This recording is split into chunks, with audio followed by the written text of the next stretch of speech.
V slovenskem založniškem prostoru smo v zadnjem letu dobili nekaj odličnih knjig, ki v osrednjo vlogo ne postavljajo klasičnih literarnih junakov, temveč arhitekturo, stanovanja, hiše.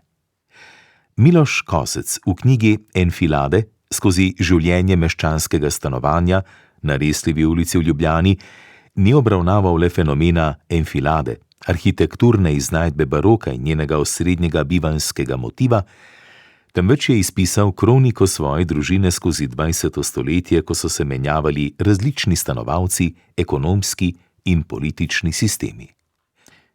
Tudi Slobodan Schneider je v romanu Angel izginjanja s pomočjo hiše na zagrebški Ilici popisal 20. stoletje.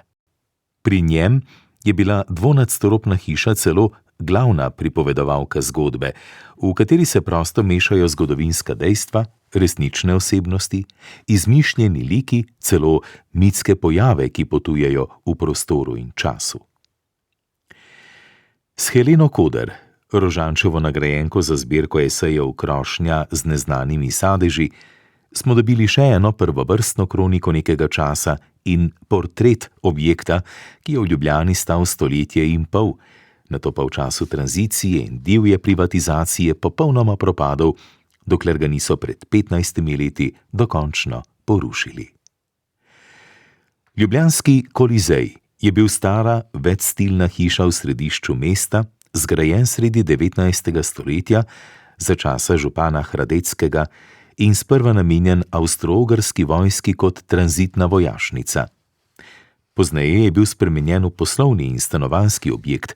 V potresu leta 1895 je bil poškodovan in deloma porušen, po drugi svetovni vojni pa je z nacionalizacijo postajal vse bolj zanemarjen dom delavskega razreda in deprivilegiranih, med drugim ljudi, ki jim je oblast zaradi takšnih ali drugačnih razlogov odvzela stanovanje. Scenaristka Helena Koder in režiser Žare Lužnik sta se leta 1984 odločila o Kolizeju posneti dokumentarni film. V za bivanje še komajda primernem objektu so v prisilnem sobivanju tedaj živeli etnično mešani stanovalci, tako priseljenci z juga Jugoslavije kot umetniki, predstavniki nekdanjega meščanstva in socialni primeri. In kakšen smisel sploh ima to, ko toliko let kasneje obnavljam svojo kolizejsko avanturo, ne z namenom, da bi jo obudila zase, ampak da bi jo ohranila za nekega potencialnega prihodnjega bralca, ki bi ga zanimalo, kako so nastajali zgodnji slovenski dokumentarni filmi, in bi mu jaz ob tem želela vsaj nekaj malega povedati tudi o tem, kako so in smo v tistih zelo drugačnih časih ljudje živeli. Ker je to pravzaprav smisel dokumentarnih filmov. Kolizej je po eni strani spominska knjiga v času avtoričinega ustvarjalnega procesa pred 40 leti. Helena Koder piše o metodah dela, raziskovanju in spoznavanju prebivalcev propadajočega objekta, pomenu dialoga, zaupanja in potrpežljivosti, malih manipulacijah, vseh nujnih sestavinah v procesu gradnje dokumentarnega filma. V sklepni tretjini pa knjiga postane še mnogo več.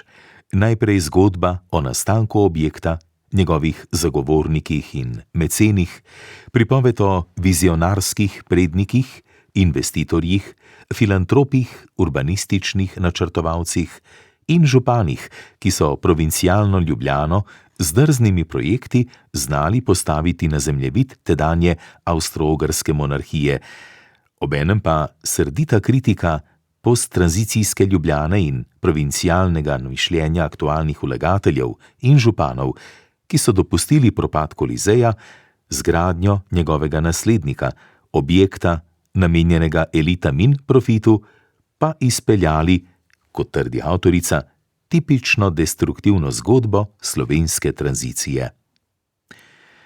Srdito kritiko pa nimam v mislih avtoričinega morebitnega agresivnega intelektualnega sloga. Nasprotno, s Heleno Koder, ki je prvo knjigo objavila globoko v svojih 80 letih, slovenski prostor ni dobil le avtorice eruditskih, poetično obarvanih in jezikovno imenitnih tekstov, temveč pisko, ki svoja nestrinjanja in občutke krivice enako prepričljivo artikulira z umirjenim in uglajenim slogom. Povedano drugače, knjige Helene Koder ponujajo čudovito in enkratno skladnjo, na primer, ko primerja ustvarjanje knjige in filma. V filmu je mnogo več, kot je v tem besedilu, in v tem besedilu je mnogo več, kot je v samem filmu.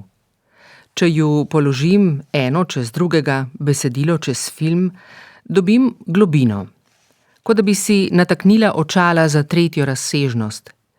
In v tistem trenutku se mi odpre četrta razsežnost – čas.